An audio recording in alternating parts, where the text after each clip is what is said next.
കൊച്ചിയിലെ മഞ്ഞുമ്മൽ എന്ന സ്ഥലത്തു നിന്നും ഒരു സംഘം യുവാക്കൾ കൊടൈക്കനാലിലേക്ക് യാത്ര പോകുന്നതും അതേ തുടർന്ന് അവരുടെ ജീവിതത്തിൽ സംഭവിക്കുന്ന കാര്യങ്ങളും പറയുന്ന ഒരു സർവൈവൽ ത്രില്ലർ ചിത്രമാണ് മഞ്ഞുമ്മൽ ബോയ്സ്.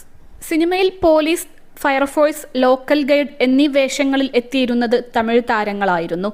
പോലീസ് സ്റ്റേഷനിലെത്തിയ മഞ്ഞുമ്മൽ ബോയ്സിനെ അവിടെയുണ്ടായിരുന്ന ഇൻസ്പെക്ടർ തല്ലുന്ന സീനുണ്ടായിരുന്നു.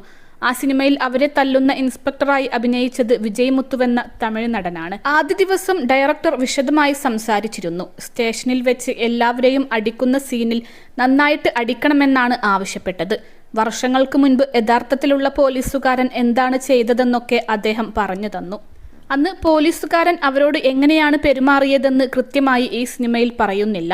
ഇതിനേക്കാൾ എത്രയോ മുകളിലാണ് അത്. ഞാൻ അവരെയൊക്കെ അടിച്ച ശേഷം എല്ലാവരെയും കൊലക്കേസിൽ ലോക്കപ്പിൽ ഇടാൻ പറഞ്ഞാൽ അടുത്ത ഒരു സീൻ കൂടെ കഴിഞ്ഞാൽ ഇന്റർവെല്ലാകും. അപ്പോൾ അടിക്കുന്ന സീൻ